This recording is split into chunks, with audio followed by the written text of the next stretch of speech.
Bonjour à vous. Aujourd'hui, une vidéo pour aborder l'histoire de France.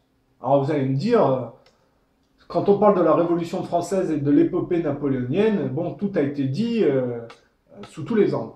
Eh bien non, c'est absolument faux. En fait, si on connaît bien les faits, l'interprétation qui en a été faite, euh, moi, ne me satisfait absolument pas. Et donc, je vais vous donner ma version, c'est-à-dire une version personnelle de comment il faut interpréter cette période, en fait. Alors, je fais une parenthèse, hein, je ne suis pas historien, je ne suis pas un érudit, donc tout ce que je dis doit être remis en cause, c'est évident. Cependant, comme c'est une version inédite, je crois que ça peut être utile de la présenter. Alors déjà, il y a quelque chose qui m'a mis la puce à l'oreille, dans le fait que l'interprétation qui en a été faite a été volontairement euh, détournée. On va dire détournée, trafiquée. Parce que à la même époque où Napoléon perd à Waterloo, ça se juxtapose pratiquement, il y a la plus grande éruption volcanique de l'histoire de l'humanité, hein, de ce qu'on connaît, de mémoire d'homme. L'éruption du Tambora. Alors vous allez me dire, oui, c'est en Indonésie. C'est en Indonésie, mais... Et puis peut-être qu'à l'époque, on n'arrivait pas à faire la relation entre une éruption à l'autre bout de la planète et puis le climat, si vous voulez. En attendant, on parle des éruptions des ères plus anciennes comme le Vésuve, Pompéi, le Krakatoa, on en parle, c'est connu. Et on ne parle pas du Tambora, et ça ne doit rien au hasard, en fait. Parce que le Tambora, bon, c'est la plus grande éruption au niveau de l'intensité. Hein, c'est-à-dire que ça fait... je mettrai un documentaire dessus en fin de vidéo pour que vous mesuriez... Il y a eu des dizaines de milliers de morts autour, dans la région, si vous voulez, de l'Indonésie, mais il y a eu des centaines de milliers de morts parce que sur le climat, à terme, ça a engendré par les rejets de poussière et de cendres dans l'atmosphère, ça a engendré des chutes de température l'année suivante à l'échelle planétaire et des famines, si vous voulez, qui ont touché l'Europe. Et moi, je prétends qu'on ne parle pas de cette éruption volcanique gigantesque parce qu'on en aurait parlé si elle correspondait aux victoires de Napoléon, mais on n'en parle pas parce que ça succède à la défaite de Napoléon. Parce que oui, parce que moi j'ai une interprétation tout à fait particulière de l'histoire. J'explique que la décapitation, parce que il faut comprendre mon point de vue, j'explique que le christianisme original a été dévoyé par une version plus superficielle qu'est le catholicisme. Et que le catholicisme a lui-même été dévoyé par le protestantisme qui est une copie du catholicisme. Après, j'ai expliqué que les juifs sionistes ont induit les protestants en erreur et que ça a permis la résurgence d'Israël sur la dégradation des résiduels religieux. Mais quand on comprend ce point de vue-là, qui se vérifie historiquement, hein, je suis désolé, les guerres caribéennes, les guerres de 7 ans, voient la fin de la domination des monarchies catholiques françaises et espagnoles et l'émergence de la monarchie protestante qui va bénéficier de la décapitation du roi Louis XVI, donc de la Révolution française, et ce que va donner l'épopée victorienne, si vous voulez, l'âge d'or colonialiste anglais. C'est là qu'il faut se poser la question, c'est que celui qui bénéficie d'un événement tragique en est peut-être l'initiateur. Donc pour moi, ça me paraissait logique que les Lumières, en fait, sont des francs-maçons français initiés par leurs confrères anglais et qui leur ont soufflé l'idée de la Révolution française, parce que tout ça, ça permet quand même aux protestants de prendre la mainmise en se débarrassant d'un concurrent, le roi catholique. Alors, je ne suis pas un monarchiste, j'ai déjà dit que le modèle monarchique est un modèle de rapport au père et à la mère totalement euh, disproportionné. C'est-à-dire qu'on met le père et la mère sur un piédestal. Sans compter que ce sont des familles illégitimes la plupart du temps qui se sont imposées par le meurtre. Bref, il suffit de voir les récits des monarchies, des familles monarchiques qui succèdent dans l'histoire. Hein. C'est rarement du fair play dans l'histoire. Hein. Bon, bref. Bref. Donc, il fallait s'émanciper de la monarchie, mais Si on tient en compte que pour que ça tienne, il faut quand même qu'il y ait un père symbolique, et qu'on doit s'émanciper du père et de la mère par la droiture, alors le meurtre du père induit de toute façon un échec émancipatif et ça confine à une gestion de patrimoine morbide. Je vous signale que si l'idée des protestants c'était de soumettre la culture française à un rapport économique sur leur propre modèle à eux, la Révolution française amène au marché transatlantique. Si on prend en compte le fait que, à partir du moment où la monarchie protestante perd ses prérogatives au point de vue mondial économique et que le colonialisme anglais se retrouve déporté par le néocolonialisme américain, on voit bien que c'est le Commonwealth et puis les anglo-saxons qui prennent la suite et que la France finalement se soumet progressivement à la culture anglo-saxonne. Donc, quand on a une vision globale, on se rend compte que finalement la Révolution française, c'est la dégradation de la culture française résiduelle au profit d'une normalisation judéo-protestante finalement, puisque la superficialité des protestants est accaparée progressivement par le judaïsme, qui le mène par le bout du nez. En l'occurrence, tout se recoupe. En 1815, à la défaite de Napoléon, c'est Lord Rothschild qui, en faisant croire aux Anglais que Napoléon a gagné, leur fait vendre tous leurs titres et les rachète pour une bouchée de pain.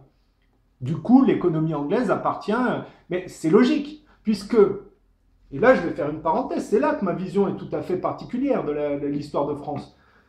Marie Shelley écrit son bouquin en, je sais pas, c'est 1816, je crois. Qu'est-ce qu'elle parle quand elle sort son bouquin, la Frankenstein? Elle parle de l'Europe morcelée, fruit des machinations anglaises, finalement. Et c'est pile au moment où l'éruption du Tambora induit, donc un an après la défaite de Napoléon, que l'Europe se retrouve plongée dans des étés sans soleil, où il neige l'été, où aux États-Unis, enfin, c'est pas encore les États-Unis, mais en Amérique, les lacs sont gelés en été, les températures sont... Et ça crée des famines épouvantables. Hein, notamment, il y a des centaines de milliers de morts. Et c'est la conséquence de l'éruption du Tambora. Mais comme on ne parle pas de cette éruption du Tambora, moi je me suis dit, c'est pas pour rien, on parle des plus grosses éruptions, mais celle-là on n'en parle pas. Évidemment que les Anglais n'en parlent pas, ni les Américains de l'éruption du Tambora. Ça se juxtapose au fait qu'ils détruisent, si vous voulez, l'Europe résiduelle au profit d'une normalisation superficielle des différents pays à leur modèle économique.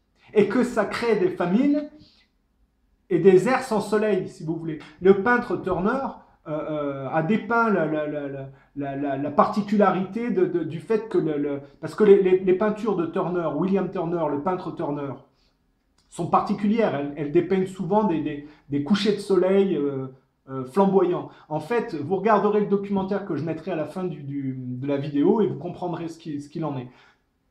L'éruption du Tambora qui se juxtapose à la défaite de Napoléon va un an plus tard engendrer des famines monstrueuses donc, en Europe, et on passera ça sous le silence parce que c'est la victoire de la monarchie protestante sur ce qu'ils ont impulsé, parce que, faut bien comprendre, la monarchie catholique, parce que les Anglais ont appuyé la décapitation de Louis XVI comme par hasard, a induit une grande impulsion, puisque le fait d'être soumis à des familles monopolistiques induit une grande tension, si vous voulez. À la décapitation de Louis XVI, tout ça, ça sort, si vous voulez.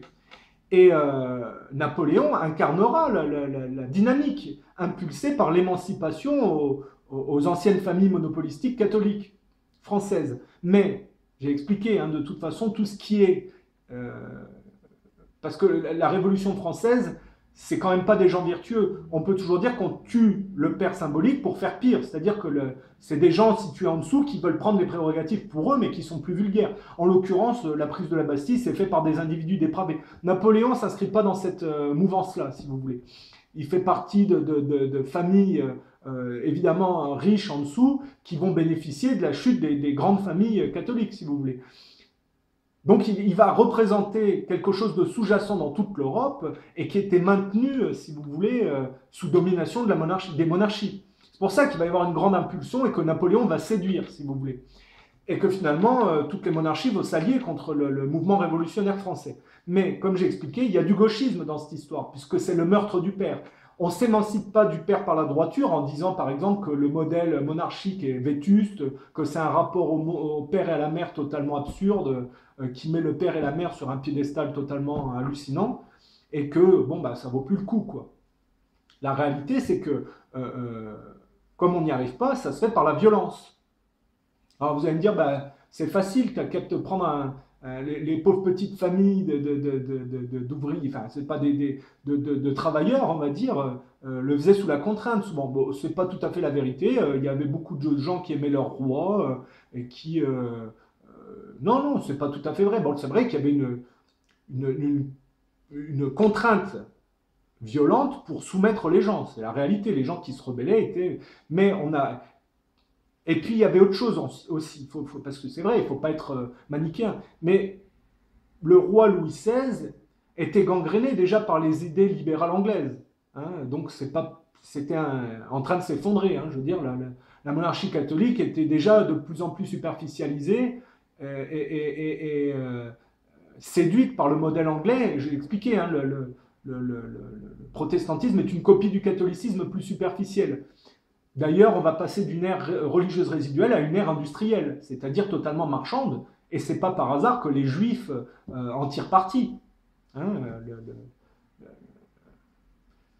l'ère victorienne anglaise sera totalement marquée par le sceau d'Israéli qui va encourager la reine d'Angleterre aux erreurs de déportation coloniale qui vont lui permettre progressivement de mettre en place Israël. Et comme tous les pays soumis, parce qu'une fois qu'on décapite le roi Louis XVI, les Anglais n'avaient pas imaginé que ça allait créer une impulsion type Napoléon. C'est pour ça qu'ils sont obligés de le combattre. Ils vont, comme ils n'arrivent pas à le combattre, à le vaincre militairement, parce que c'était un fin stratège, Napoléon, avec les défauts des personnes avec le profil de Napoléon, c'est-à-dire qu'il avait autant de victoires prestigieuses et surprenantes, et puis en contrepartie de ça, il avait des défaites totalement navrantes et ridicules, quoi. Et donc, comme ils n'arrivent pas à le vaincre sur le terrain, ils vont le dévier en Russie et c'est terminé pour Napoléon. Et c'est là que Rothschild va s'approprier après, hein, parce que Waterloo, bon, il a perdu Napoléon, hein, son retour il n'avait pas de chance, enfin, il n'avait aucune chance de l'emporter après sa défaite en Russie, si vous voulez. Donc après, c'est anecdotique, mais à partir du moment où il perd à Waterloo, c'est là que Rothschild finalement prend l'économie et que le protestantisme est dévoyé par le judaïsme. Et tous les pays qui vont se soumettre au modèle économique anglais vont se retrouver dans la dette. C'est-à-dire qu'ils vont miser sur la déportation colonialiste, l'âge d'or victorien, si vous voulez, et le culte de la science. Et comme c'est une fausse quête d'émancipation, tout le monde est endetté. Et on va faire payer les moins pires, c'est-à-dire les Allemands, qui sont le résiduel de l'empire romain germanique, hein, c'est-à-dire que c'était ceux qui s'étaient le moins déportés finalement, et on va leur faire payer la note. C'est-à-dire que tout se termine dans un bain de sang en 14-18. Et c'est les pays qui sont responsables de la dette qui, pour éviter d'assumer les conséquences, vont faire payer à ceux qui sont moins responsables. C'est une démolition contrôlée qui va marquer, si vous voulez, la reprise du colonialisme anglais par le néocolonialisme américain. Et c'est là qu'Israël renaît, hein, je le redis toujours, hein, c'est vrai que je me répète, mais c'est en 1816, les Allemands proposent la paix aux Anglais, les banquiers juifs proposent aux Anglais de faire venir les Américains dans la guerre, en contrepartie, ils obtiennent une portion de la Palestine. Et le leadership va passer de l'Angleterre colonialiste au néocolonialisme américain au travers de la fracturation de la vieille Europe, 14-18, 39-45. Et Israël va croître sur le fait que les Anglais, par le Commonwealth, se prolongent dans une des déportations dont la manifestation, c'est l'Amérique, les colonies anglaises. L'intensification du colonialisme anglais, c'est le néocolonialisme américain. Il n'y a pas de problème là-dessus. Et ça se fait toujours au détriment résiduel européen. Donc, quand on a cette vision globale, c'est évident qu'on peut tout à fait déduire que la Révolution française a été pensée par l'Angleterre, peut-être pour éviter une révolution interne et le dévier sur un concurrent. Ils ont réussi donc à se débarrasser d'un concurrent, la monarchie catholique française en l'occurrence, qui était son plus sérieux adversaire. Et ensuite, l'impulsion que ça crée, c'est-à-dire Napoléon, il la dévie contre la Russie, et l'Europe va se soumettre progressivement, puisque j'ai expliqué par l'image de Frankenstein, l'Europe a été désagrégée par les machinations anglaises. C'est le Frankenstein, c'en est le symbole, Marie Shelley, pile à l'époque où tout se juxtapose avec les conséquences du Tambora, de l'éruption en Indonésie du Tambora, la défaite de Napoléon, Rothschild qui prend l'économie, les famines incessantes, et puis le triste visage du résiduel de l'épopée napoléonienne, qui est la conséquence des machinations protestantes à se débarrasser de la monarchie catholique. Vous voyez? Et ça, personne ne vous le dira dans l'histoire de France. C'est inédit. Voilà, alors bon, c'est vrai, c'est pas vrai, on peut me croire, on peut pas être d'accord, on peut trouver des arguments. La réalité, c'est que c'est un point de vue qui est logique et cohérent. Et donc, on voit, après, la France se soumet au modèle économique anglais, en se déportant dans un colonialisme accru. Et d'ailleurs, ça donnera plus tard Mistinguett avec les Françaises qui se prostituent pour le roi anglais, si vous voulez. Hein. Et puis d'ailleurs, j'ai fait une vidéo pour parler de toute façon, parce que moi j'ai une façon de voir l'histoire qui est assez inédite. Je lis l'histoire au travers de l'architecture parisienne, par exemple. J'ai expliqué que si tout n'est que rapport d'émancipation intergénérationnelle, alors la Révolution française, qui est une tentative d'émancipation biaisée au père symbolique qui était le roi catholique, donne une impulsion. Et on le voit dans l'architecture française, le sommet des Champs-Élysées, c'est l'Arc de Triomphe, les victoires de Napoléon. Mais une fois que Napoléon perd, eh ben on redescend et puis on arrive à la Tour Eiffel, qui est faite par des méthodes d'ingénierie et de matériaux, fruits de l'ère industrielle anglaise, puisque le cork, qui est une méthode pour faire du fer, dont les structures de la Tour Eiffel et même de la gare de l'Est sont faits, c'est une méthode pour faire du fer qui a été pensée par les Anglais avant la Révolution française. Vous voyez comme quoi tout se recoupe, si vous voulez, c'est logique. C'est-à-dire qu'après Napoléon, la France revient à l'ère industrielle d'avant, si vous voulez, la Révolution française. La Tour Eiffel est faite de ça, si vous voulez. Je vous regarderai, je vous renverrai sur une vidéo que j'ai faite et qui est sur un autre site que j'ai, où je vous mettrai la vidéo en complément pour que vous compreniez, parce que c'est vrai que c'est pas évident à voir comme ça. Donc pour moi, je crois que l'architecture parisienne parle en faveur de mon analyse historique, bien qu'on peut tout à fait ne pas être d'accord. Hein. Je ne suis pas un historien, les gens connaissent bien plus les faits que moi, et puis en général sont plus malins aussi, c'est pas un problème. Qu'est-ce que je peux dire ? Voilà, c'était pour parler du Tambora, que les Anglais ont passé sous silence, contrairement à d'autres éruptions qui sont passées dans le bassin gréco-romain, hein, et qui ne les concernaient pas, puisque c'est des anglo-saxons, donc c'est bien pour eux d'en parler. Par contre, quand... non, mais pour moi, je trouve... Parce que c'est vrai, on peut faire la polémique de dire oui, mais les gens, à l'époque, ne faisaient pas la relation entre une éruption en Indonésie et puis le climat un an après, si vous voulez. C'est vrai, on n'avait pas les connaissances globalistes qu'on a aujourd'hui. Cependant, aujourd'hui, on ne parle toujours pas du Tambora, alors qu'on les a, ces connaissances. En France, vous parlez du Tambora, qui est-ce qui va vous dire ah oui, ça me dit. Par contre, si on vous parle de Pompéi, du Vésuve, là, les gens, ou du Krakatoa, les gens là oui, disent oui. Et pourtant, c'est. Vous voyez ce que je veux dire? Donc il y a quelque chose derrière. Voilà. Donc, ben voilà, c'était pour faire une vidéo de plus. Ça peut être intéressant, pourquoi pas.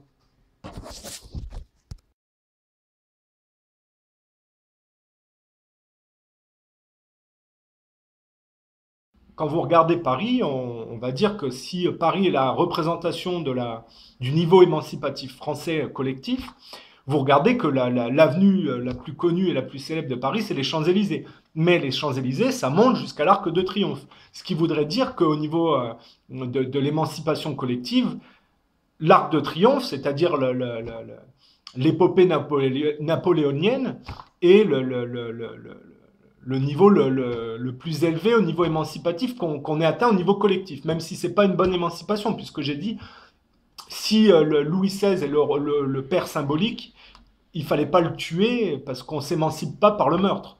Hein, sinon, on est cantonné à une gestion de patrimoine morbide et donc à être assimilé par des cultures sous-jacentes. Hein, c'est ce qui explique que la Révolution française va amener au marché transatlantique au fur et à mesure du temps. Bref. Donc, je dis on s'est débarrassé de la monarchie catholique, donc d'un rapport archaïque au père et à la mère que la monarchie représente, mais on s'est mal émancipé. Napoléon n'était pas un révolutionnaire. Il était assez choqué finalement par la vulgarité de cet aspect meurtrier et vulgaire d'une partie de la Révolution française. Mais bref, il y a un mouvement d'impulsion qui donne à la France une période. Moi, je ne suis pas napoléonien, hein, puisque j'explique que les gens qui essayent d'imposer leur propre modèle par la force, hein, aux autres, sont dans l'erreur de déportation. Donc, je ne suis pas plus pour Hitler qui avait un rapport. Parce que tous, que ce soit Napoléon, Hitler, ou d'autres avant, hein, et peut-être après, tous, en fait, se sont mis dans une quête de lutte contre un défaitisme matérialiste, mais de la mauvaise manière, c'est-à-dire en imposant leur propre modèle à eux. Donc ils se sont mis dans l'erreur, si vous voulez. C'est pour ça que je ne suis pas napoléonien, que je suis pas, d'une part, je ne suis pas révolutionnaire, mais je ne suis pas napoléonien non plus, si vous voulez. C'est pas ce que je veux dire.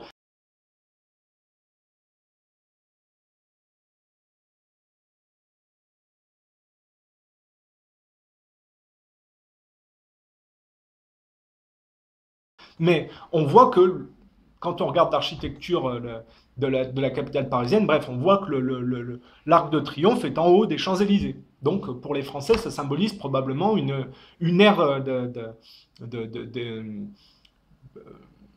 émancipative la plus élevée, probablement l'ère émancipative la plus élevée. Mais on voit bien qu'après la défaite de Napoléon en Russie, on retombe, et finalement on retombe sur un autre bâtiment qui est en contrebas au bord de la Seine, et qui est la Tour Eiffel. Alors, quand on s'intéresse à la Tour Eiffel, on se rend compte qu'il y a un rapport avec la Révolution française, puisque la Tour Eiffel, qui est haute de 324 mètres, est la réponse d'Eiffel au concours organisé par le ministère de l'Industrie et du Commerce pour célébrer le centenaire de la Révolution française et les progrès des sciences et techniques faits en France depuis 1789. Ça veut dire que la Tour Eiffel a un rapport direct avec 1789. C'est normal qu'elle se situe en contrebas finalement de l'Arc de Triomphe, puisque l'échec de la réappropriation du mouvement révolutionnaire par Napoléon conduit finalement à être retombé en arrière sous la houlette du judéo-protestantisme, du protestantisme d'abord, et puis après progressivement aujourd'hui du judaïsme. Hein. On voit avec la prégnance, si vous voulez, des autorités juives en France. Enfin, des autorités juives, enfin, je ne sais pas si c'est on peut dire que les instances lobbyistes juives représentent le judaïsme, mais bref, on voit bien qu'en France, aujourd'hui, le judaïsme est en train d'essayer de tout gérer, si vous voulez. Mais à l'époque de la défaite de Napoléon, c'est d'abord les protestants. C'est-à-dire que pour moi, la Tour Eiffel, finalement, représente la soumission de la France au modèle protestant de culte de la science et du colonialisme. Et je ne dis pas ça par hasard, puisque de quoi est fait la Tour Eiffel? Par quelle technique les matériaux dont sont faits la Tour Eiffel ont été faits? Et là, regardez, le poudelage est un ancien procédé d'affinage de la fonte consistant à la décarburer dans un four à l'aide de scories oxydantes pour obtenir du fer pudelé à partir de fonte. Le mot poudelage vient du verbe anglais to puddle, qui signifie brasser.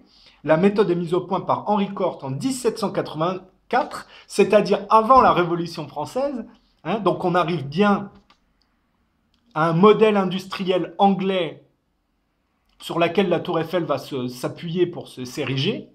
Donc on voit bien que l'impulsion de la Révolution française et la défaite de Napoléon voient la réassimilation de la culture française dans la logique économique et industrielle anglaise, et la Tour Eiffel en est la parfaite illustration.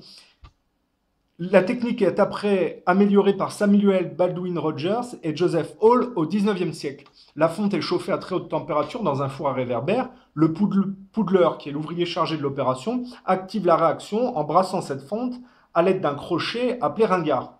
Une fois suffisamment affinée, la loupe est extraite du four pour être cinglée par martelage, puis est forgée ou laminée en barre. Donc le poudelage permet la fabrication en grande quantité de fer, aux caractéristiques supérieures à celles de la fonte. La Tour Eiffel ainsi que les arches de la gare de l'Est est ainsi réalisée en fer poudelé, produit par la Société des aciéries de Pompéi. Alors là, on a même une référence à c'est très problématique parce que quand on s'intéresse vraiment à la signification des symboles français, les Assyries Pompéi, ça renvoie à Rome et à... Parce qu'on y est un peu dedans à Pompéi, hein, c'est-à-dire, je ne parle pas de l'interventionnisme israélien par les lobbies juifs en France, mais le fait de faire venir l'immigration et de voir du terrorisme, ça fait penser à Pompéi quelque part. Mais bref. Donc après avoir été largement employé tout au long du XIXe siècle, le fer poudlé s'efface progressivement devant l'acier, plus compétitif et plus performant dès que les convertisseurs sont mis au point. Alors, on va dire qu'il va chercher loin, lui. Mais n'empêche que l'architecture française, par la Tour Eiffel, montre bien, puisque quand on parle de Paris, on pense à l'Arc de Triomphe, aux Champs-Élysées et à la Tour Eiffel, hein, principalement. Donc on voit bien qu'après la défaite de Napoléon, on retombe avant 1789 avec une réappropriation de la France au modèle industriel anglais, puisque la Tour Eiffel est faite par d'un métal dont le procédé en fer par un procédé mis en place par les Anglais avant la Révolution française.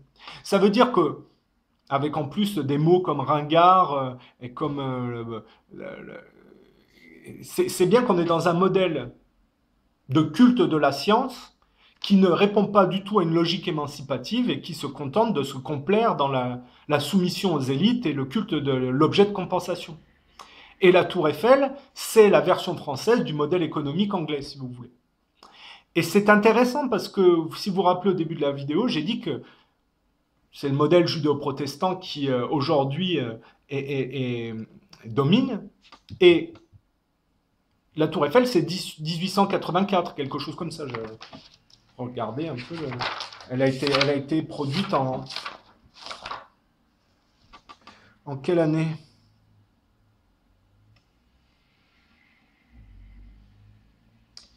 Oui, enfin, ça doit être 1782 ou 1784. Or, je vous expliquais que fin 19e, début 20e, c'est-à-dire fin 1800, début 1900, le modèle, on est dans la période de l'ère industrielle anglaise où certaines familles vont imposer le choix du véhicule à essence. Donc on est bien dans cette période-là avec le Titanic, avec le culte de la science, avec cette période qui va déboucher sur les Premières et Deuxième Guerres mondiales et la poursuite du modèle colonialiste anglais par son accentuation américaine, qui va donner le néocolonialisme américain. Donc le charbon de l'ère industrielle anglaise accentué par le pétrole américain. Et la chute progressive de la France et son assimilation qui débouche sur le marché transatlantique et voire à une... Vous voyez ce que je veux dire? On peut déduire à une crise, une crise civile. Hein, parce que je vous ai parlé de Pompéi, du lobby juif, de l'immigration avec des terroristes qu'on fait passer à l'intérieur pour dégrader les nations. Tout ça, c'était compris déjà dans l'histoire, et on peut le voir au travers de l'architecture française, si vous voulez. Alors ça paraît bizarre comme procédé, hein, mais en tout cas, l'architecture, les murs de Paris parlent. Et c'est pour ça, moi, que en regardant l'architecture de Paris, puisque j'y ai vécu quelque temps, pour moi, l'histoire, elle se comprend comme ça et elle peut se trouver comme ça. On peut comprendre l'histoire sans passer par les livres d'histoire en observant l'architecture. Vous voyez ce que je veux dire? Je déduis que c'est les Anglais qui sont derrière la Révolution française parce que la France a été progressivement réassimilée par les anglo-saxons, puis après par les judéo-protestants.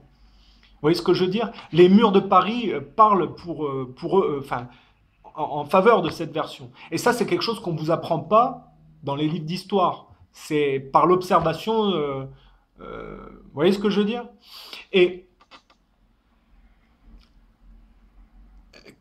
qu'est-ce qu'on peut, on peut rajouter là-dedans? Parce que c'est...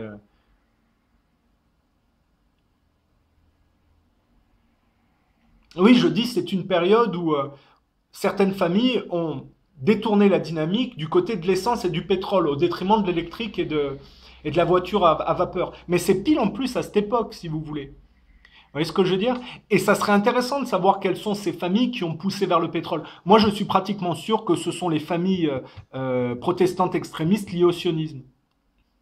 Parce que c'est eux qui poussent à la guerre tout le temps avec les sionistes. Donc ça serait logique que ces gens-là, à cette époque, aient... Oui, il faudrait savoir, je n'ai pas fait le travail, mais quelles sont les familles qui ont découvert le pétrole, qui ont eu la mainmise sur ces domaines-là. Il faut comprendre l'historique parce que les Bush, c'est le pétrole, c'est les guerres dégradantes, c'est le sionisme. Vous voyez ce que je veux dire? Et tout ça, ça vient de quelque part. Et quand on revient à cette époque de la Tour Eiffel, de fin 19e, début 20e, au moment où on a fait le choix de la voiture à essence au lieu de l'électrique et de la vapeur, c'est qu'il y a des familles qui avaient des monopoles et qui avaient découvert les choses et qui ont voulu détourner la dynamique de ce côté-là. Vous voyez, c'est pour ça que quand on analyse l'histoire, il faut voir où est-ce qu'on a fait une erreur et comment la rectifier quelque part. Alors, pour la France, pour le cas spécifique de la France, il est évident que il fallait pas tuer Louis XVI. Il fallait s'émanciper de la monarchie catholique de la bonne manière, c'est-à-dire par la droiture, en actant que la monarchie était un modèle vétuste avec un rapport au père à la mère totalement hallucinant. Hein, halluciné, si vous voulez. Mais c'est pas ce qui s'est passé. Et c'est ce qui explique la soumission de la France au modèle judéo-protestant, qui, lui, ne s'est pas mis à la faute, puisqu'ils vivent toujours sous un modèle monarchique. Ils n'ont pas tué le père ou la mère symbolique, même si c'est des pères et des mères nés de l'imposture. Ils s'en sont pas émancipés non plus. Mais celui qui ne se met pas à la faute prend le dessus.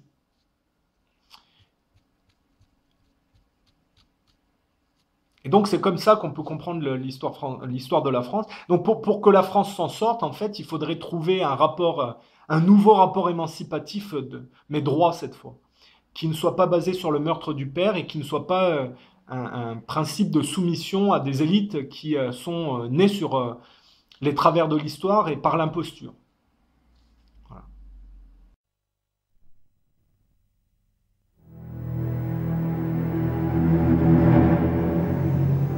Il y a près de 200 ans, la plus grande explosion volcanique jamais enregistrée a secoué notre planète.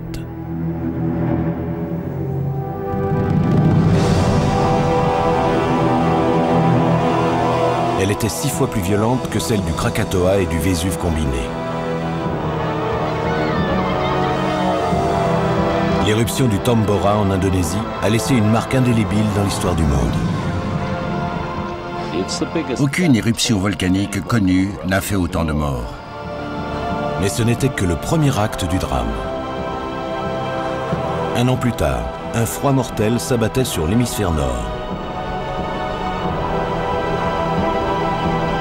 Le ciel couleur rouge sang inspira le peintre Turner.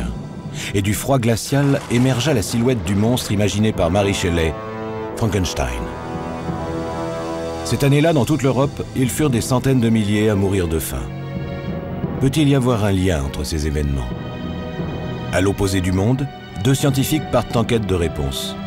Leurs recherches vont mettre au jour les premières traces d'un royaume disparu et révéler comment un simple volcan indonésien a pu provoquer un été sans soleil.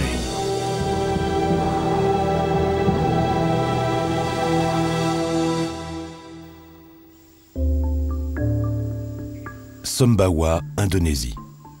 Avant l'éruption de 1815, l'île était un petit comptoir commercial des Indes orientales. Aujourd'hui encore, la montagne qui domine la région est l'un des volcans les moins étudiés du monde.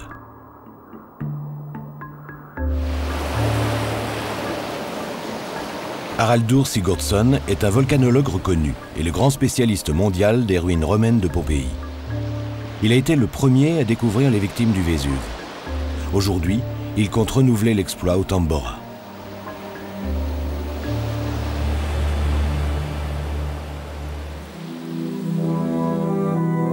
Il a parcouru 15 000 km pour rejoindre l'une des régions les plus géologiquement instables de la planète. Le Tambora n'est que l'un des quelques 150 volcans actifs que compte l'Indonésie. Autrefois, il dominait tous les autres de sa haute stature. Mais aujourd'hui, il est réduit à une immense coquille vide, dressée sur la péninsule nord de cette île peu peuplée. Quand la montagne a explosé, son tiers supérieur a été projeté dans le ciel, laissant à la place le plus grand cratère au monde. Aujourd'hui, le paysage est silencieux. Mais sous ces paisibles pentes boisées se cache un secret archéologique encore intact, le monde perdu des habitants de Tambora.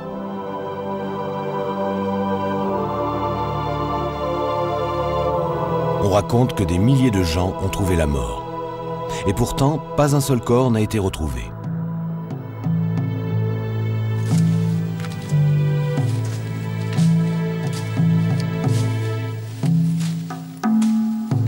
Haraldur Sigurdsson est le premier à les chercher. Pour lui, savoir comment les victimes ont péri est crucial pour comprendre l'une des plus grandes catastrophes naturelles de notre histoire.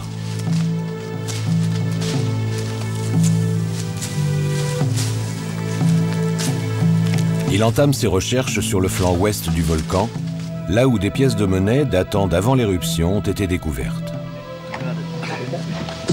Cela fait 16 ans que je prépare cette expédition et je n'en ai jamais parlé à personne. Je savais qu'il y avait un immense potentiel et le plus excitant, c'est de savoir si nous allions retrouver le village perdu de Tambora. Qui sait, ce sera peut-être le Pompéi de l'Asie. Mais les habitants de l'île de Sumbawa n'ont pas été les seules victimes.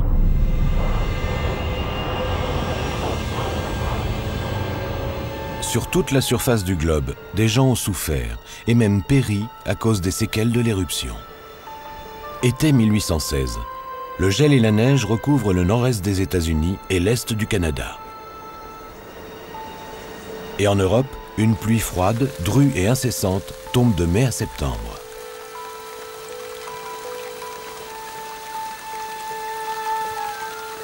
Les récoltes sont perdues. Affamée, la population en est réduite à manger des charognes et de l'herbe. Mais existe-t-il un lien entre cet été hivernal et l'éruption volcanique à l'autre bout du monde?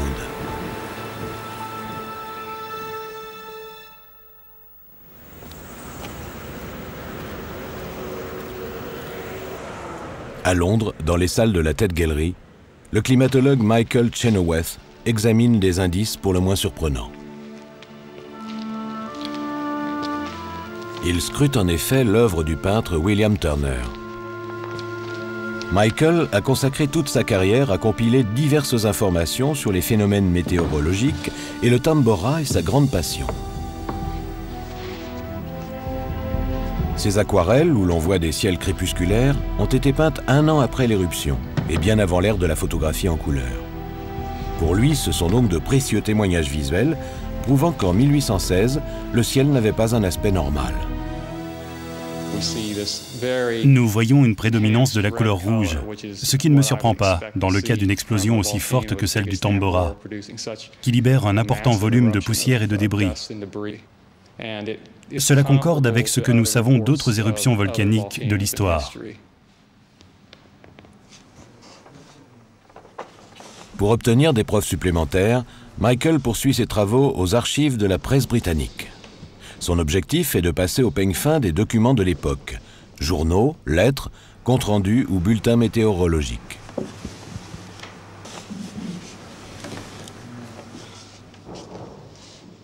Ce document vient de Nouvelle-Angleterre, aux États-Unis.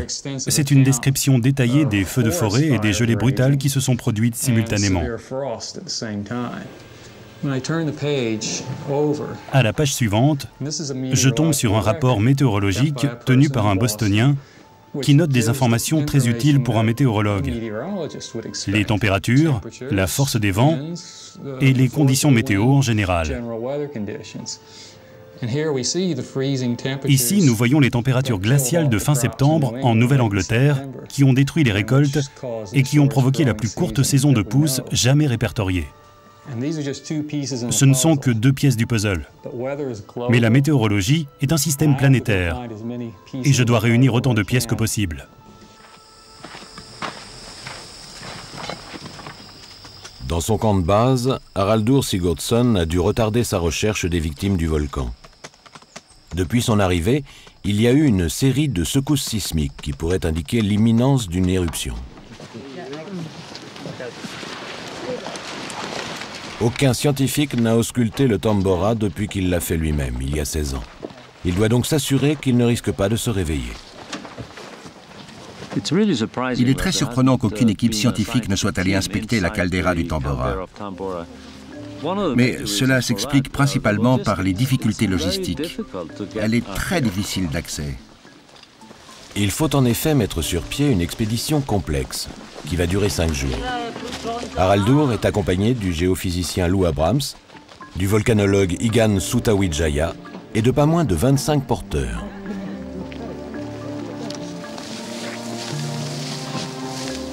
C'est la saison sèche et il n'y a pas d'eau en bordure du cratère. Il faut donc transporter des centaines de litres vers le sommet qui est situé à 2800 mètres d'altitude.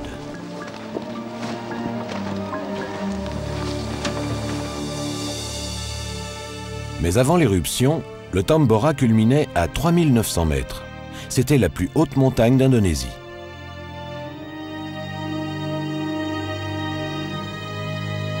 La cause de l'explosion, une chambre souterraine gorgée de magma, est toujours là, enfouie à 1200 mètres de profondeur sous la bordure actuelle. En 1815, un mouvement de la croûte terrestre entraîne une accumulation de pression dans la chambre. Le Tambora enfle de plusieurs mètres avant d'exploser, projetant des cendres chaudes à environ 45 km d'altitude dans le ciel.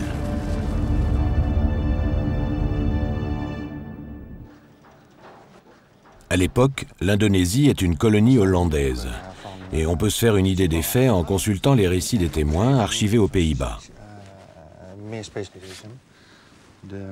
Bernice de Jongbos a passé des heures à les compiler. On a du mal à imaginer ce qui s'est passé exactement. Ce fut une catastrophe majeure. Selon nos estimations actuelles, le bilan humain a été d'au moins 120 000 morts. Les estimations de l'époque évoquent la disparition de 90% des habitants de l'île. Mais les récits de première main sont rares. Bernice a pourtant découvert un journal tenu par un témoin qui vit alors sur une autre île, Java, à 600 km de distance. À l'époque, John Crawford était un officier britannique en poste à Surabaya, et il entendit le bruit de boulets de canon.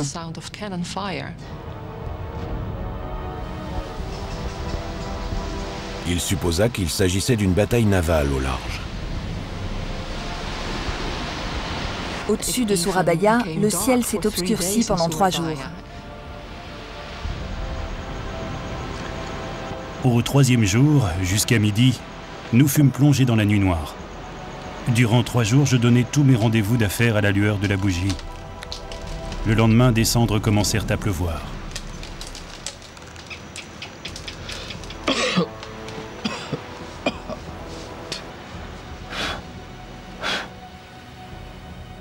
John Crawford l'ignorait, mais il était le témoin des retombées de la plus grande éruption volcanique connue à ce jour. Près de 2 siècles plus tard, Haraldur Sigurdsson et son équipe approchent de la source du drame. Ils vont camper pour la nuit près du rebord de la caldeira. Nous sommes à 2500 mètres d'altitude. La nuit va être froide.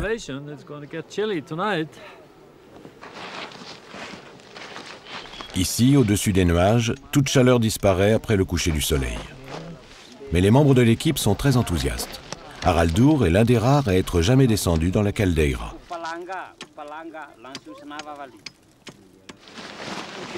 Comme la chambre de magma est toujours nichée sous le fond du cratère, il est essentiel d'écarter tout risque d'éruption.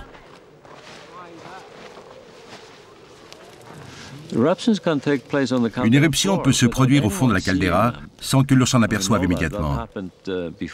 C'est déjà arrivé 2 fois. Soudain, on remarque un écoulement de lave que personne n'avait signalé. Nous devons donc surveiller tout cela de près pour évaluer l'état du volcan.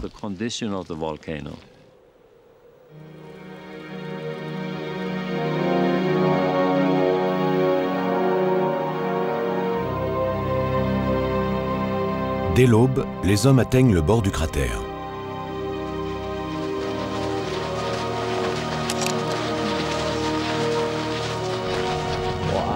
C'est incroyable.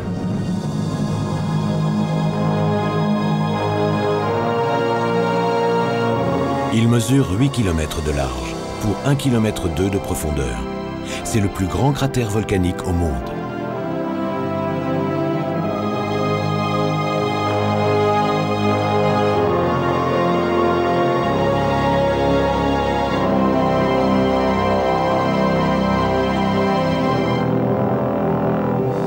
Haraldur, qui étudie le volcan depuis plus de 20 ans, a calculé quelle quantité de roche a dû être expulsée dans l'atmosphère pour créer un tel gouffre. Le volume de magma ou de roche en fusion qui sort d'un volcan est difficile à imaginer. Mais l'éruption du Vésuve en 79 après Jésus-Christ représentait environ 6 km3 et celle du Krakatoa en 1883, 10 km3. Pour celle-ci, c'était 100 km3. Elle remporte donc la palme avec la plus grande quantité de matière déplacée par un volcan dans les temps historiques.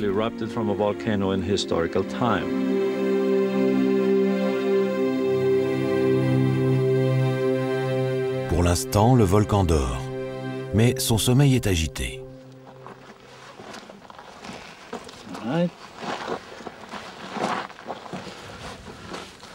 La caldeira semble plus dangereuse qu'à l'époque de la dernière visite d'Haraldur.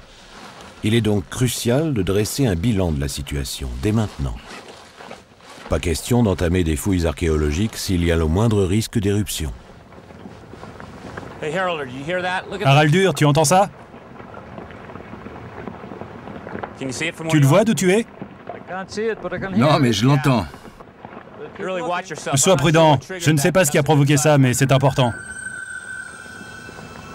Les éboulements sont monnaie courante dans la caldeira, car le sol est sec et friable et les sédiments instables. Il faudra à Haraldur une demi-journée de descente quasiment à la verticale pour atteindre le fond du cratère.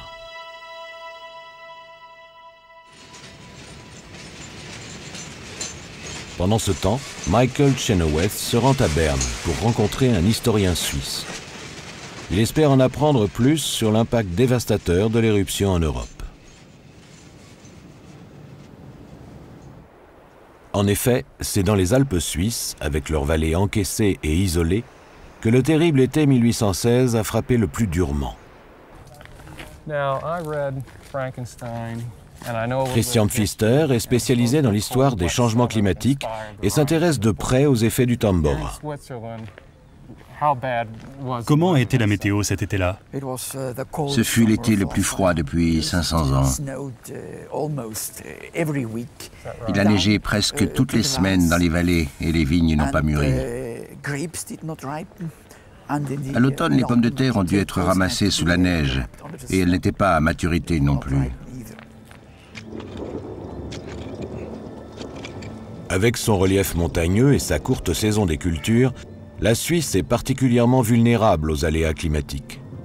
En 1816, toutes sortes de récoltes meurent sur pied et la hausse des prix des céréales pousse de nombreuses familles à la famine.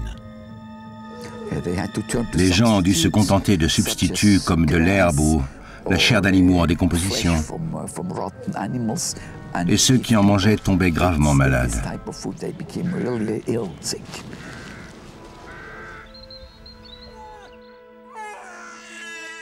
Un voyageur suisse décrit ainsi la vie tragique des paysans. La faim était peinte sur leur visage. L'homme était en piteux état. Sa tête reposait dans ses mains. Il était déjà trop faible pour travailler. La nourriture se résumait à de l'herbe bouillie, assaisonnée d'un peu de sel, mais sans beurre ni autre ingrédient. C'était leur dîner.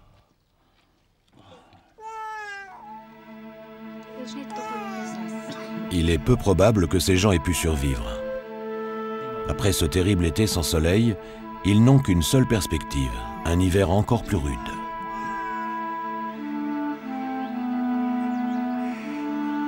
À mesure que les morts s'accumulent, les fermiers ruinés, les veuves et les enfants abandonnés affluent dans les villes.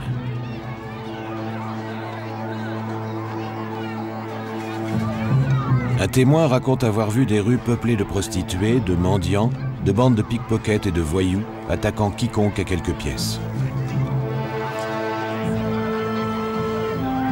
Aux premières loges du drame se trouvent Percy et Mary Shelley, deux écrivains britanniques venus passer l'été avec Lord Byron au bord du lac Léman. mais le froid inhabituel les empêche de sortir. Par une nuit glaciale, Mary rêve d'un monstre revenu d'entre les morts, moitié homme, moitié bête, perdu dans un paysage alpin, désolé et polaire.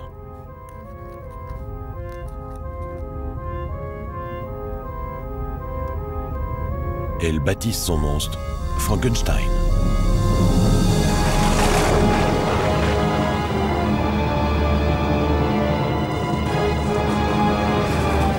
Une météo angoissante a inspiré un des plus grands chefs-d'œuvre de la littérature gothique.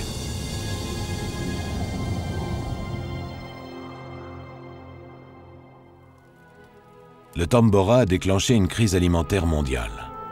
À mesure que l'été 1816 avance, un nombre croissant d'Européens meurent de faim. Les autres ne peuvent que prendre leur mal en patience et prier.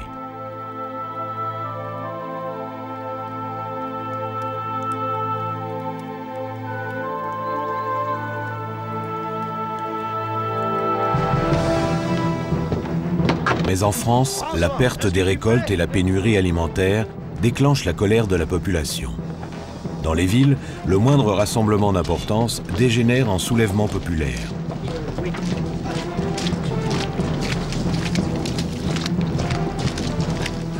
Des hordes de réfugiés rôdent et évacuent leur colère sur les riches négociants ou tous ceux soupçonnés de faire des réserves.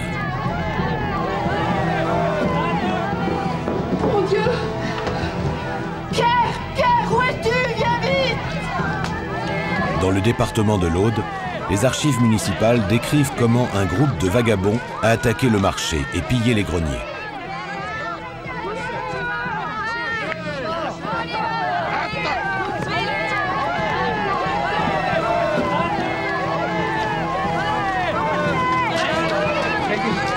Toutes les conditions sont réunies pour mettre le feu aux poudres d'une nouvelle révolution. Les autorités parviennent tout juste à contenir la colère de la population affamée. Certaines régions de France sont au bord de l'anarchie.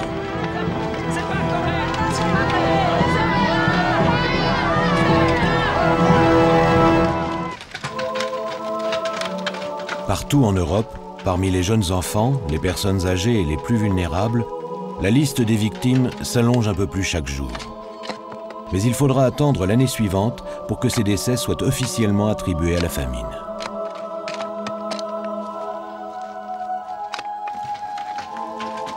Des statistiques précises sur le nombre de morts imputables directement à la perte des récoltes sont donc impossibles à obtenir.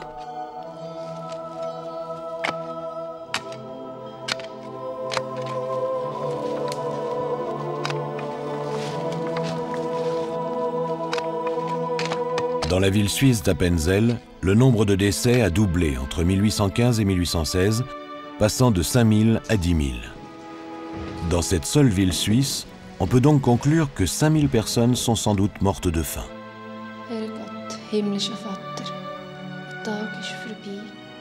Dans toute l'Europe, les estimations font état de chiffres impressionnants, avec environ 200 000 victimes probables.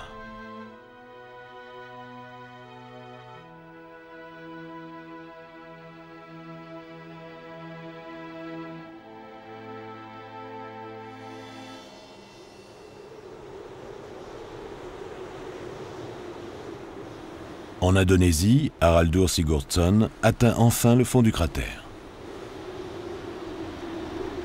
Seules quelques personnes se sont aventurées si loin. Maintenant, il marche directement au-dessus de la chambre de magma, le cœur du volcan. Ici, il est cerné par une muraille dépassant 1200 mètres de haut. Les couches géologiques superposées se lisent comme les pages d'un livre, chacune racontant une éruption passée. La plus violente est celle du sommet. C'est la catastrophe de 1815.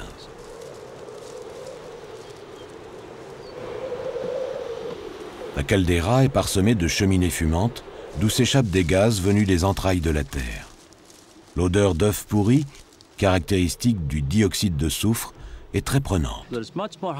Il y a bien plus d'activité hydrothermale qu'auparavant dans la caldeira. Les cheminées créent une sorte de brume qui enveloppe tout l'intérieur, comme un nuage de fumée. Cela indique que le magma est sans doute remonté plus près de la surface qu'il ne l'était lors de ma précédente visite, il y a 16 ans. Ici, le sol est meuble et chaud. J'espère ne pas m'enfoncer dans de la terre en fusion. Ah, ça boue là-dessous. Bien qu'il n'y ait aucun signe avant-coureur d'une éruption imminente, la chambre de magma est clairement sous pression. Quand on marche sur le fond de la caldeira du Tambora, tout nous rappelle que c'est un volcan très actif. Le soufre que nous voyons aujourd'hui provient de la même source, du même magma situé en profondeur dans le volcan que celui émis par l'explosion de 1815 jusque dans la stratosphère avant d'être propagé sur toute la surface du globe et de provoquer un bouleversement climatique. En 1815, les particules microscopiques de dioxyde de soufre transportées par les vents d'altitude créent une barrière qui bloque les rayons du soleil. Les conséquences dans l'hémisphère nord sont constatées pour la première fois en 1816, quand la chaleur du printemps n'est pas au rendez-vous. Il n'y a pas eu d'alternance chaud-froid. Avant, la météo changeait d'une saison à l'autre. Mais là, le cycle s'est grippé et s'est mis en boucle.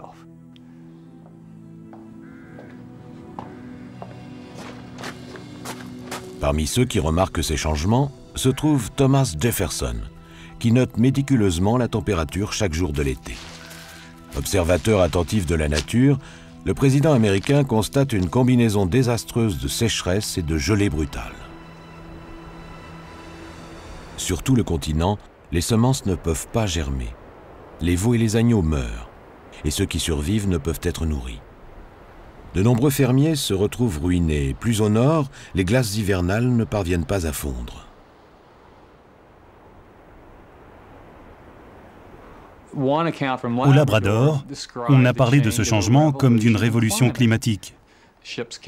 Les navires qui apportaient des provisions ont mis des jours, voire des semaines, à avancer au milieu de la glace. La mer était gelée jusqu'à 300 km de la côte en 1816, et les bateaux ont eu beaucoup de mal à accoster. Sur la rive, les gens attendaient désespérément le ravitaillement.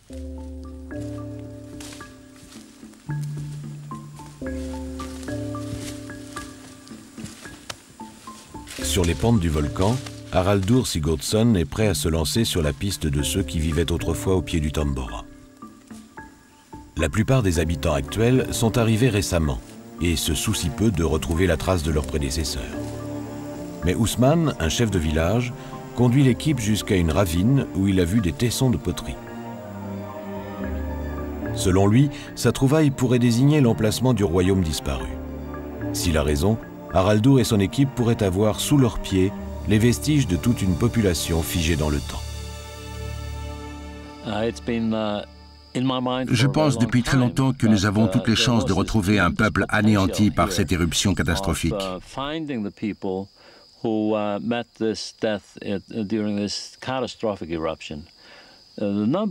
Et le nombre de victimes, environ 117 000 dans les alentours, est absolument renversant. Aucune éruption volcanique connue n'a fait autant de morts.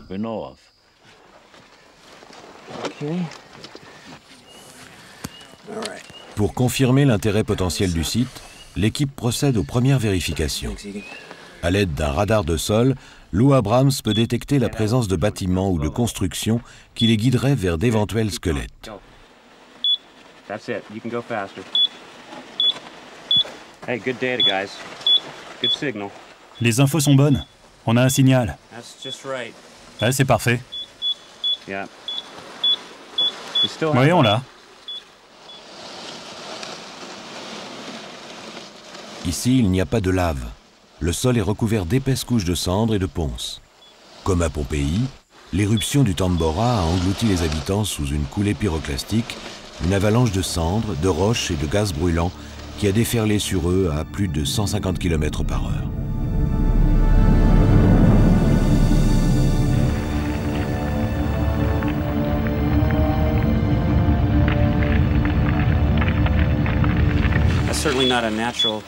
Ce n'est pas une pente naturelle. On dirait qu'elle a été aplatie. Arrêtez ici. Et voilà qu'une sorte de structure apparaît sur l'écran du radar.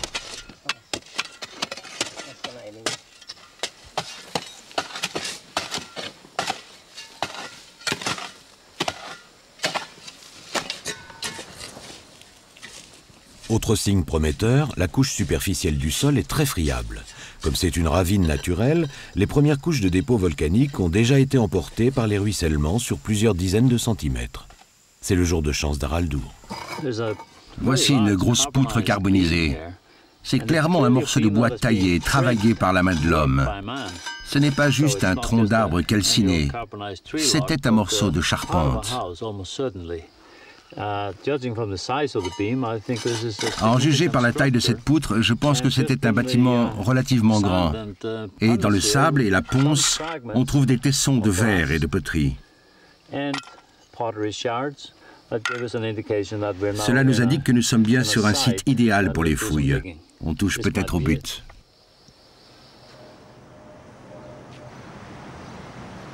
Aux Archives nationales de Londres, Michael Chenoweth est lui aussi sur une piste. Il a mis la main sur des données météorologiques mondiales relevées au jour le jour au XIXe siècle. C'est une mine d'informations objectives et fiables jusqu'alors inexploitée, mais idéale pour une analyse scientifique. Il se plonge dans les journaux de bord de la marine britannique. Immédiatement, il a la main heureuse.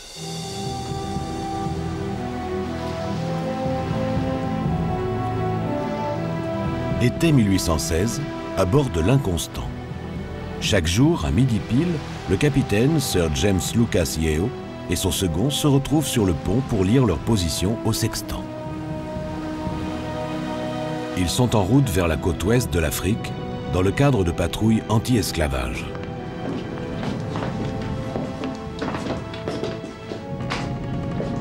La position du navire est notée avec soin, ainsi que les conditions météorologiques, à intervalles réguliers, de jour comme de nuit. Et près de 2 siècles plus tard, ce journal de bord joue un rôle inestimable dans l'étude des changements climatiques. 6 heures, vent violent et mer agitée. 9 heures, brusque changement de vent vers le nord-ouest, avec une mer encore plus démontée. 9h30, le canot de sauvetage a été emporté par les vagues.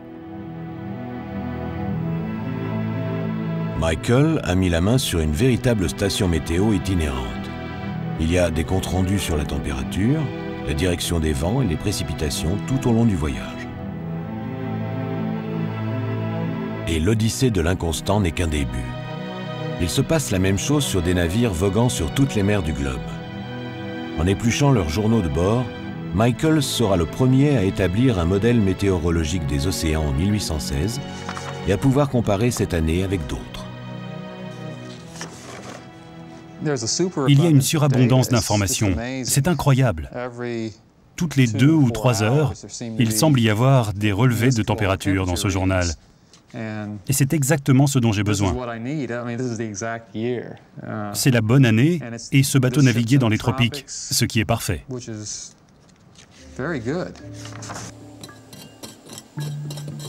4 semaines après le début des fouilles, Haraldur Sigurdsson et son équipe mettent au jour une véritable pépite. Un premier site de peuplement qui appartenait au royaume perdu de Tambora. Ils ont exhumé toute une maison. Ces gens étaient peut-être riches. Des ornements et des bijoux commencent à sortir de terre.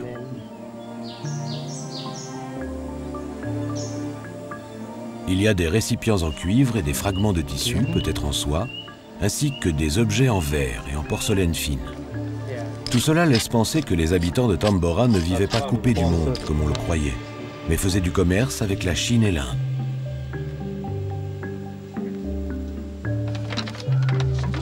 Peu à peu se dessine le portrait émouvant d'une communauté prospère.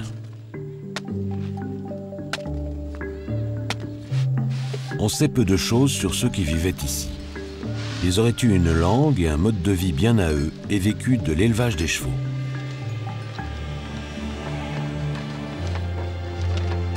L'éruption les a rayés de la carte et il n'est resté personne pour raconter leur histoire.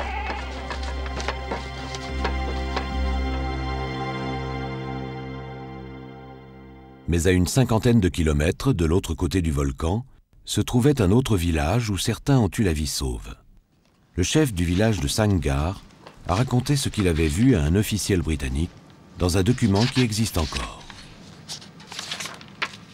C'est un document très précieux, car on y lit le récit fait par le Raja de Sangar. C'est le seul témoin oculaire fiable qu'on ait. Il était environ 7 heures.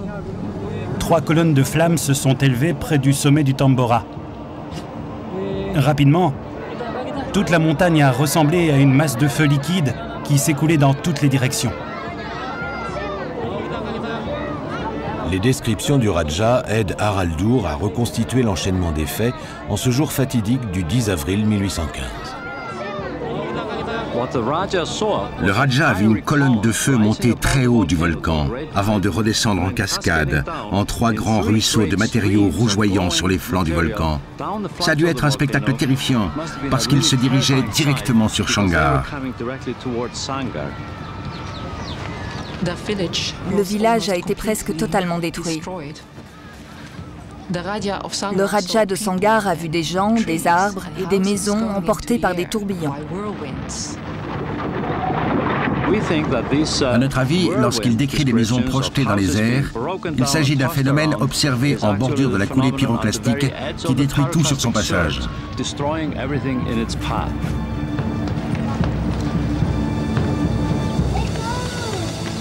Les retombées de l'éruption ensevelissent l'île sous une chape toxique, atteignant par endroits 10 mètres d'épaisseur. Les rares qui échappent à une mort immédiate n'ont pas un sort enviable.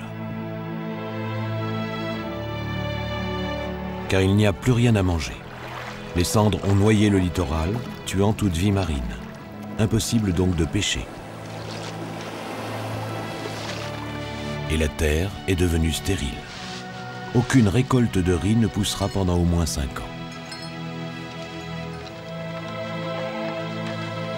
Riche ou pauvre, cela ne fait aucune différence.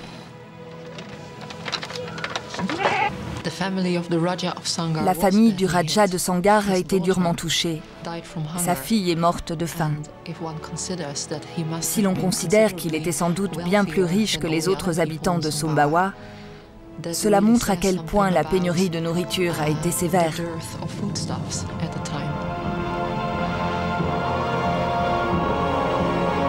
90% de la population de l'île est morte dans l'apocalypse, ce qui en fait l'éruption la plus meurtrière de l'histoire.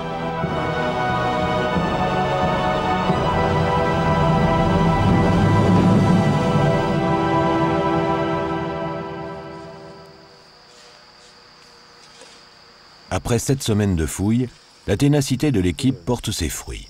Elle trouve enfin ce qu'elle cherchait.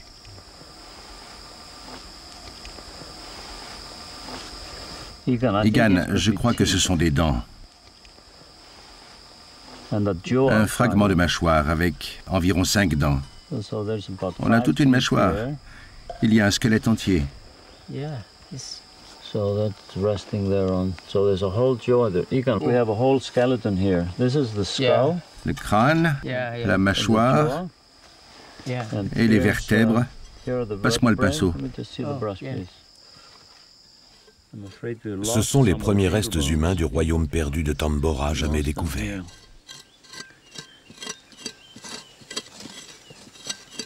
Ils reposent ici, prisonniers des débris volcaniques, depuis près de 2 siècles.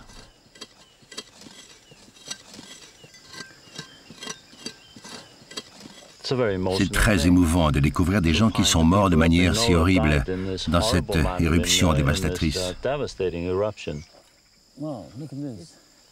La position du corps indique ce que les habitants faisaient au moment fatidique, et aussi comment ils considéraient le volcan. Bien sûr, l'éruption a dû inquiéter les habitants, mais visiblement pas au point de les pousser à prendre la fuite. Ils ignoraient qu'ils allaient être instantanément submergés par une coulée à 1000 degrés.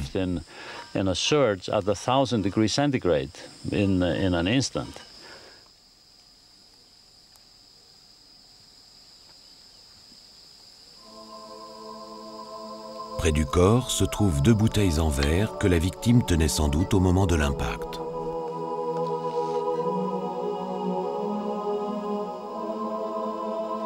Elles permettent d'évaluer la chaleur dégagée par le volcan. Le verre a été brisé, mais en plus il a fondu. Donc la température de la coulée était suffisante pour ramollir et faire fondre du verre. Selon nos estimations, elle avoisinait 1000 degrés. Périr calciné dans une explosion pyroclastique suffisamment brûlante pour faire fondre du verre, voilà le destin tragique des premières victimes du Tambora.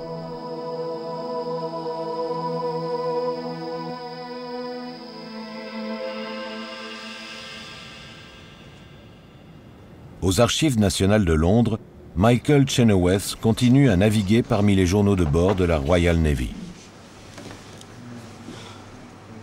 Après une première étude d'ensemble, il se concentre plus précisément sur l'inconstant pour analyser ce qui est dit de l'évolution des vents et de leur direction. 8 octobre 1816, 18 mois après l'éruption, le navire britannique est pris dans une violente tempête.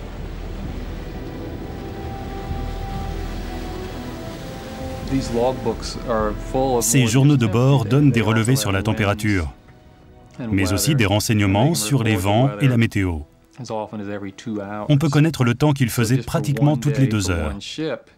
Donc, pour une seule journée, sur un seul navire, on a une foule d'informations. J'ai réuni 65 000 observations sur la température le long des principales routes commerciales entre l'Angleterre, l'Inde et la Chine.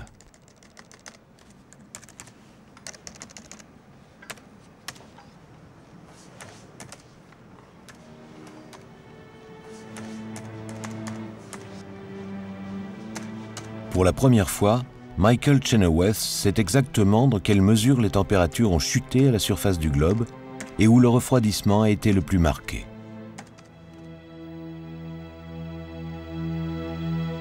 Selon lui, la température moyenne sur Terre a baissé de 1,1 degré Celsius, ce qui a suffi à provoquer un changement climatique majeur. Et à certains endroits, la chute a été bien plus brutale.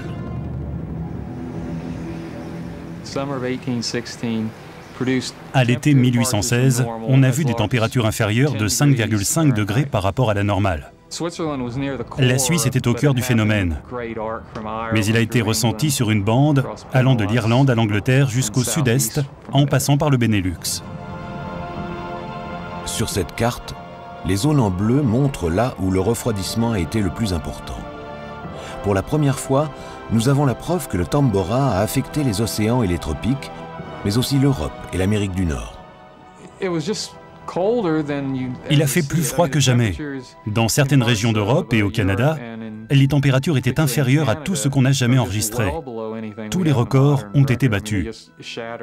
Ce n'est comparable à rien de ce que nous connaissons dans l'histoire moderne. Aujourd'hui, avec les problèmes de réchauffement climatique planétaire, ces recherches sont d'une grande importance.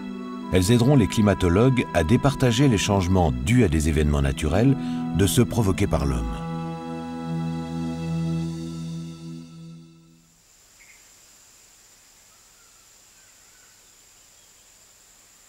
Sur les flancs du Tambora, les fouilles d'Haraldur Sigurdsson entrent dans leur 8e semaine et il a localisé un 2e corps.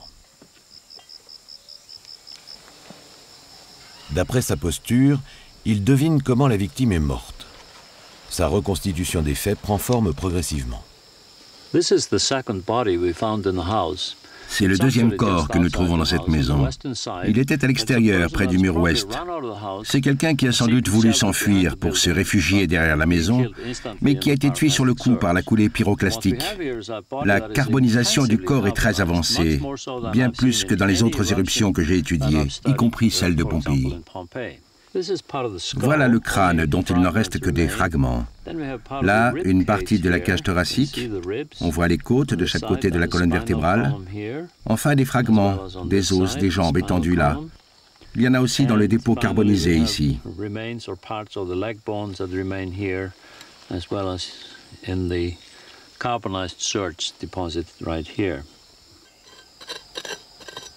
En 35 ans de carrière, Haraldur a déjà analysé de nombreux squelettes, dont ceux de Pompéi. Mais ceux de Tambora sont uniques. La coulée qui les a emportés était plus chaude et plus rapide qu'aucune autre. Ce que nous avons découvert dans le village de Tambora me rappelle beaucoup ce que j'ai vu à Pompéi. Les gens d'ici sont morts à peu près de la même manière, à cette différence près qu'ici, la température de la coulée pyroclastique était bien plus élevée.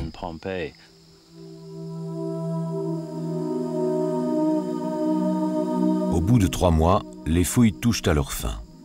Une seule maison a été exhumée, mais on y a découvert 2 corps. Il reste encore tout un village à explorer et des milliers de victimes sont peut-être encore sous la cendre.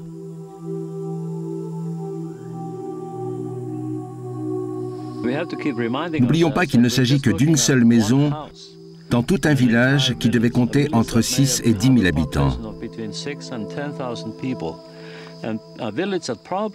C'est sans doute ici qu'habitait le Raja, le roi de Tambora, et il devait avoir un palais. Il est sans doute là, quelque part, sous les dépôts volcaniques.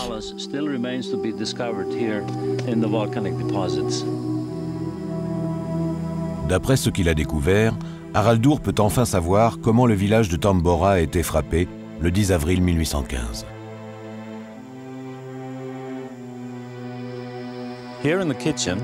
Au moment de l'éruption, il y avait une personne dans la cuisine, sans doute une femme, qui préparait le repas. Elle a été assaillie par la coulée pyroclastique qui l'a fait tomber par terre et l'a tuée sur le coup, au milieu de tous les ustensiles que nous avons retrouvés dans cette cuisine. Au même moment, une autre personne, peut-être son mari, a couru hors de la maison pour tenter de s'abriter derrière le mur ouest, alors que la coulée venait de l'est. Nous avons trouvé son corps ici, près de la maison, mais lui aussi a été tué et totalement carbonisé.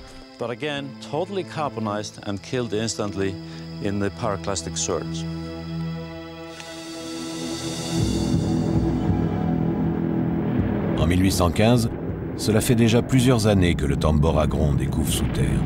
C'est pourquoi, au moment de la première explosion, le 5 avril, la population n'y prête aucune attention.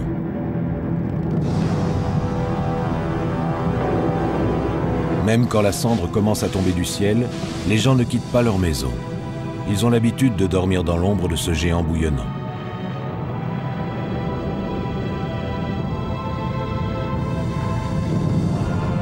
Ensuite, 5 jours plus tard, il y a une plus grande explosion. La colonne de feu atteint 44 km de haut, un record jamais égalé à ce jour. Les habitants n'ont plus que 4 heures à vivre.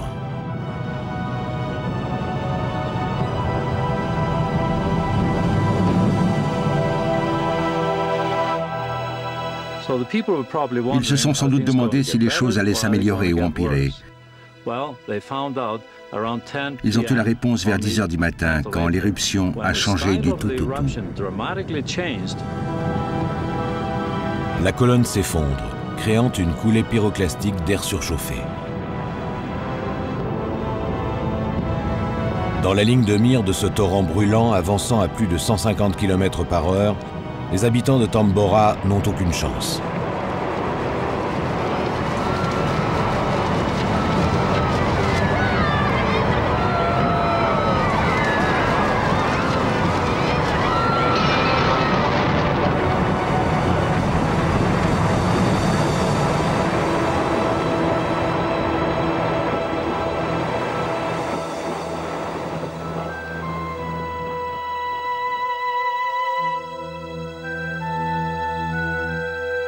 Haraldur Sigurdsson laisse derrière lui toute une civilisation que de futures expéditions devront révéler au monde. Un jour, les flancs du Tambora nous offriront peut-être autant d'informations que le site de Pompéi. Son travail ici est un pas de plus pour mieux comprendre la puissance de la nature.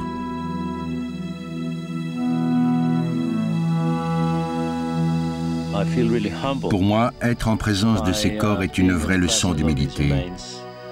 Cela me rappelle à quel point nous sommes peu de choses à côté des forces incroyables de la nature.